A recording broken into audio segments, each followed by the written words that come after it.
Welcome back to the XNO Sports Show. This is your host, Ricky Stanley, and I hope everyone is having a good evening this evening.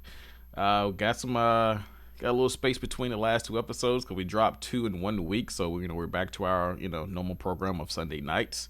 Woohoo! Monday mornings tomorrow. Get ready. Day of adventure. Let's get on to the new week. First topic we got tonight. It's a good one. Everybody was talking about this one this week, and I couldn't help but laugh when I heard it. Mr. Draymond Green was, elaborating on how he's the best defender ever in the game of basketball. Now, before I tear him apart or attempt to, let's give him some credit because as a competitor, everyone that's competing out there, whether you've done it on a middle school level, high school level, your internal confidence will take you this much further in the game. So I give them applause for confidence. But before I, say what I really feel, let's go over some stats. So Mr. Draymond Green, before we get too deep, what is a good defender? Because this day and age, guys are so more athletic. They can run, they can Euro step from the free throw line and lay it up, or Euro step like Giannis and dunk it. How can you defend all that? So I give him credit. He does at times when the Warriors were pretty good. He would defend positions 1 through 5.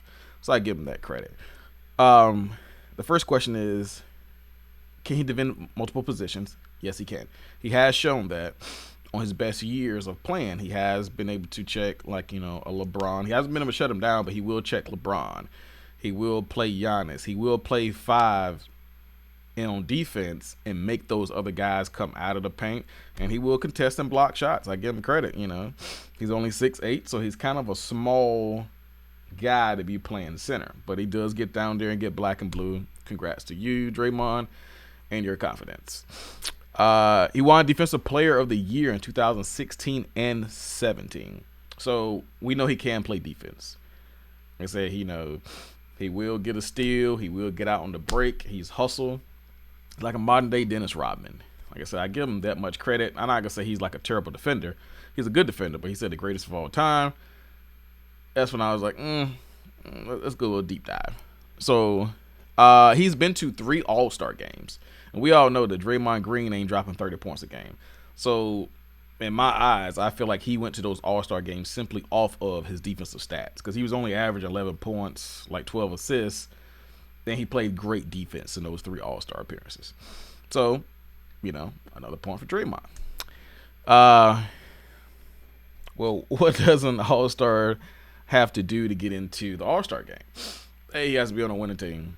And he has to, whatever position or he does, he has to excel at. So, you're a scorer, then score. Sometimes that ain't enough, as Devin Booker. So in 2016 and 17, he led the NBA in steals. Cool, okay. And also they said he had, I had to go deep for this one. You're going to like this one. In 2013 and 2014, in the plus and minus ratio, he was the number 1 in that ranking on defense. I had to go deep dive for that one. Nobody else actually got close since that year in that plus and minus percentage he put up, which is pretty good. Like I said, in 2016, 17, they did pretty good. We wanted the plus and minus defensively. He has no fear when it comes to defending bigs. He doesn't. He will get out there and defend a big. And, when it's time to turn the favor, he'll pull that big out and, jay him up if he plays off of him. Now, it looks like he got a backpack on his back, but he'll still shoot the 3. Also, we got in this era, I give Draymond Green credit because it's a little harder to play defense because it's so wide open. Yeah, there are no bigs, so the floor is spaced out.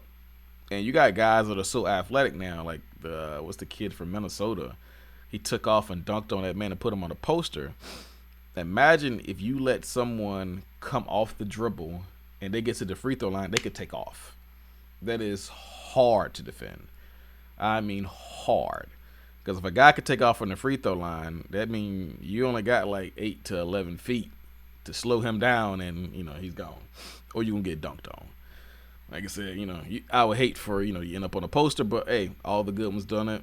Mutombo, he blocked a lot of shots, but he's been on a lot of posters too. But I think he's a good defender. I'll even say he's a great defender, but you don't have power forwards playing on the block like they used to.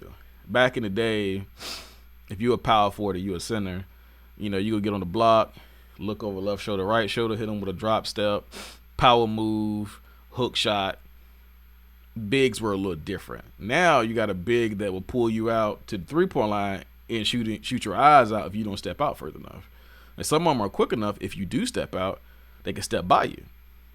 So, like I said, Draymond is in a different era. Everybody's more athletic. So, I give him a credit with that.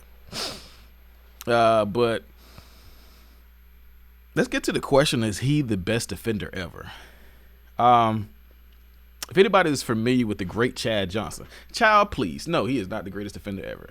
He is not ahead of Dennis Rodman. He's not ahead of Michael Jordan. He's not ahead of Scottie Pippen. He's not a better defender than Kobe Bryant. I'm not even going to put him in front of Tony Allen or Gary Payton. No. Like I said, he's a great defender, but these guys were elite. They would sit in the chair on your best defender, and they would play defense on you all night. Anybody got a bad night on defense, but if Draymond had to play Michael Jordan in his prime, Michael would drop 50 10 times in a row.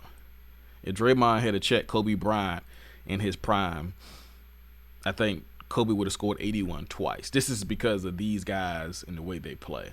Like I said, he's not a bad defender. It's just I don't think he's the greatest of all time. Like, I got at least 8 guys off the top of my head. I didn't even go into Mutombo, but 8 guys in my head that are classified on that list of the greatest defenders, and he's not even breaking top 10. So Draymond, I like your confidence, but no, you're not the greatest defender of all time. But since we're talking about basketball, the Brooklyn Nets are going balls deep and all in. Holy smokes. They went in this offseason and signed everybody. So their roster looks like this when it gets when it gets healthy. Kevin Durant, Kyrie Irving, James Harden. They added Blake Griffin and LaMarcus Aldridge. Good Lord. LaMarcus Aldridge has been one of those big men that's kind of quiet. They give you 25 and 12. But he doesn't have to do that because you have those lights out scorers. Kevin Durant, James Harden, Kyrie Irving. But it's going to get real tricky because there's only one basketball. So are they going to play team ball? Because they never really played together like that. And when they go against good teams, will they show up? Who's going to show up? I remember one night they played against the Cavs. They gave up 134 points on defense. So, they put up a lot of points, but they didn't play enough defense. So I think the Brooklyn Nets have the best chance of coming out of the East. But one team I feel like will upset them are those dogs that play in Miami. Jimmy Butler and those guys, I feel like they would give them a great run, if not beat them. I don't know what it is about Jimmy Butler when he doesn't comb his fro or edge his face up. He is a dog. You are not going to stop Jimmy. The Lakers, we got lucky last year because they didn't have enough firepower and they gave out of gas. But, hey, we still got a championship. I don't care. But as for the West, I still feel like nobody's really gonna. Oh, a little baseball. I don't think nobody's gonna challenge the Lakers in 7 games. Once the Anthony Davis gets healthy, I think we're gonna go ahead and take the West. Now, what would be very interesting is who comes out of the East. I feel like Boston does not match up well against the Nets, but I feel like Boston will match up better against the 76ers. Milwaukee, I do not think they can match up with the shooters of the Nets, but I do have them being probably the second defensive team coming out of the East. So if Milwaukee does find a way out of the East, I feel like they don't match up well against my Lakers. I think we'll take them. But if the Nets come out, guns are blazing, and they have one of those record-setting nights, it'll go to 7 games. But I'm still gonna pick my Lakers over the Nets, just because of the fact that they don't have chemistry. Sometimes chemistry is all that you need. As the LA Clippers last year, they were loaded, and they fell a little short because the chemistry did not gel when they needed it to. However, in other sports, NFL is getting closer and closer to that combine. We just had a 3-way blockbuster trade the other day with my Eagles, the Miami Dolphins, as well as the 49ers. The 49ers moved all the way up to the number 3 pick. However, they did dump some draft picks to get there. So when they go to number 3, you know what that automatically tells me? They are going after a quarterback. Jimmy Garoppolo, your days will be numbered as a 49er. I'm glad you got that $137 million contract. Get your guaranteed money because your days will be numbered. As for my Eagles, we did what I thought we would do. We would trade back. But I thought we would trade with the Cowboys because I thought they would need a quarterback because of Dak. But they signed Dak. So there's really no need for us to trade with the Cowboys. So the Dolphins moved up. I feel like they're going to get one of those 2 receivers that they can help that young quarterback, Tua Tagovailoa. I think with that guy, everybody kept saying, "Oh, get the Deshaun Watson or go after this quarterback." Why? If you protect him and keep his time and rhythm on, he's gonna be very hard to defend. I feel like the Dolphins, they won 10 games last year. If you keep him protected and give him some weapons, I think they will win at least 11 this year, which they would need to get out of that division. So, what does it say about my Eagles? We moved back. Only how I could see that working out for us is if Jamal Chase drops. So how that could happen is everybody's predicting both receivers to come off the board, the tight end, and all 3 of those quarterbacks going top 10, right?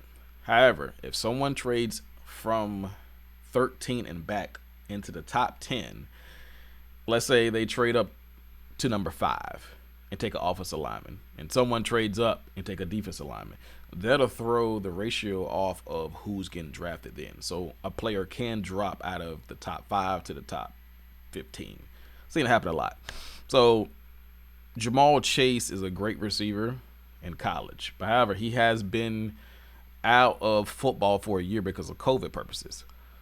That kind of scares me because not because of his talent, but when you sit out like that, we have what we call soft tissue injuries, hamstrings, backs.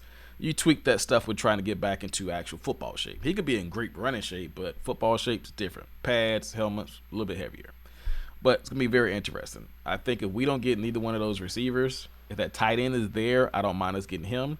If we don't get him, I say trade back, try to get you an additional pick, as in go, from 12 to like 19, get us an offensive lineman, or we can get one of those 2 studs that's coming out of University of Miami at defensive end. We could never have too many defensive linemen. And both of those guys are right about 6'6", 6'7", studs. You don't just go pick a guy off a tree to 6'7". You don't. And one decided that he was not going to play because of COVID. So another guy transfers from UCLA, and he's the exact same size. Number 1 and number 2 edge rushers. So pretty excited about that because I'm a Hurricanes fan. As for the receivers, I don't think we're going to get either one of those at 12. However, if somebody does slip because somebody trade up or somebody takes an unexpected player, they could fall to us. But like I said, we can trade back, get more picks for the future, because we got potentially having 3 first-round picks next year if Carson Wentz does do well for the Colts. So also being with that 3-team trade, the Dolphins end up getting 3 first-round picks from the 49ers. 49ers are not waiting to rebuild. They're going for it now. Their best chance right now, because Seattle's kind of like in limbo what they're going to do with Russell Wilson. Arizona is pretty strong. I do not think the LA Rams are going to be what everybody think they will be. So I'll be very curious of how that works. I think Arizona could come out of number one out of that side next year. But, football's not played on paper. It is played in numbers. But in other sports, let's check out the NBA. Because the NCAA, the brackets are busted. Mine was going in the first round. I think I've never seen that many upsets in a long time. So let's go to Saturday night sports. With the Pistons playing against the Wizards, 92-106. Wayne Ellington had 15 points. I haven't heard that name in a while. Russell Westbrook, whew, he had 19 points, 19 rebounds, and 10 assists. Way to go, Russ. Triple dub. The Knicks beat the Bucks 102-96. Alec Burks had 21 points from the Knicks, 10 rebounds and 5 assists. Okay, Alec. Good game. The Knicks are actually not doing bad. They're 24-22, so they have been making up for the horrendous start they had. So the Rockets, they blew out the Timberwolves 129-107. Kevin Porter from Houston had 29. I'm sorry, he had 25. And Karl Anthony Towns, soft as Cottonelle, had 27 points and 15 rebounds. He is not what I thought he would be in the league. But the Bulls played the Spurs. The Bulls lost 104-120. And Jacob Portelli had 20 points, 9 rebounds, and 1 assist. The Spurs are the most no-name players I've ever seen. They're like the Patriots of the NBA. A lot of these guys, I don't even know who they are. I got to go look them up afterwards. The Mavericks played the Pelicans. They're 112-103. Zion had a beast of a night. He had 30 points, 5 rebounds, and 3 assists. No, that was Tim Hardaway stats. Good game term, even in a loss. But Zion had a monster 38 points, 5 rebounds, and 6 assists. His last 2 games, he put together just 2 good games, more than 35 points both games. I think he's starting to feel and get his legs under him. If he stay off that gumbo, that jambalaya rice, I think he'll be all right in the playoffs. The Celtics beat the Thunder 111-94. Jason Tatum is someone to keep an eye on. I feel like Jason Tatum is going to be, he won't be Kobe Bryant, but I think he'll be the close to what we could have for him. The way he plays, like I said, he even, took some lessons from Kobe. So I like Jason Tatum, and I think he's going to be a very good player. Moses Brown had 20. Whew! Moses Brown.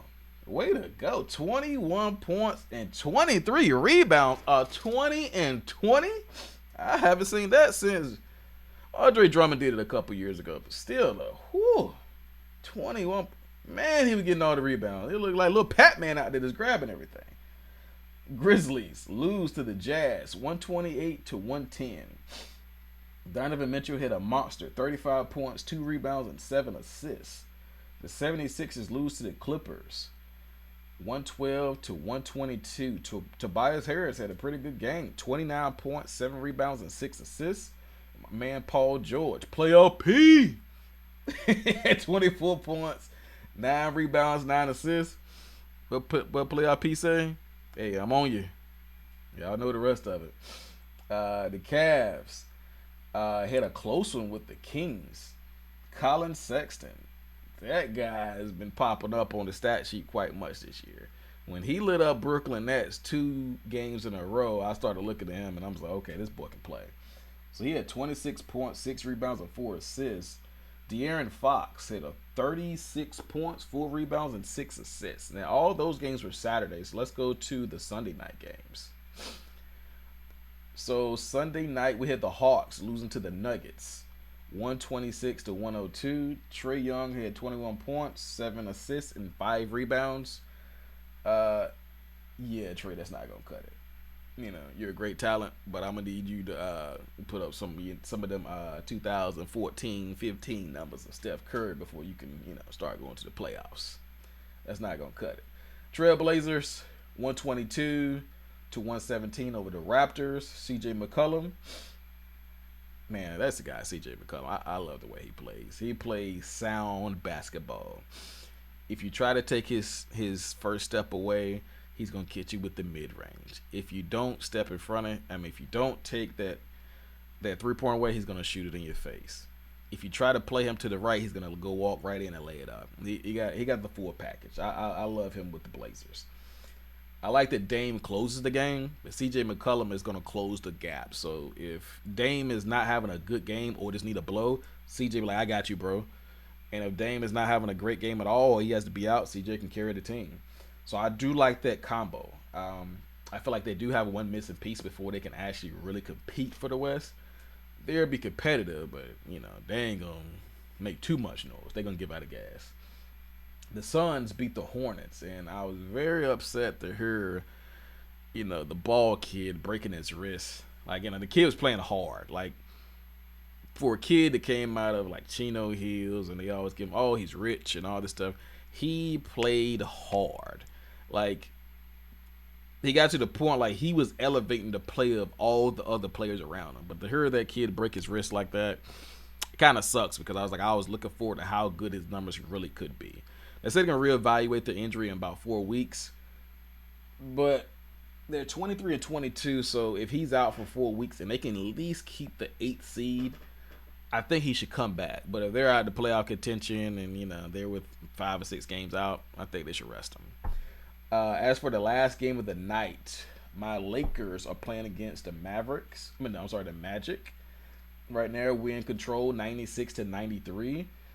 Dennis Schroeder has 24 points, 5 rebounds, and 6 assists. I like Dennis Schroeder for us. He's like a more athletic Rajon Rondo. Of course, Anthony Davis is not playing. So right now we have Morris, Kuzma, Gasol, Schroeder, and Caldwell Pope in. No LeBron, no Anthony Davis, but we still find ways to win. That sounds like the heart of a champion. But tonight, I feel like we're going to take care of business because it's only 30 seconds left. It's close, but I think we'll pull it out. And I'm your host, Ricky Stanley. This is my time, and I am out of here.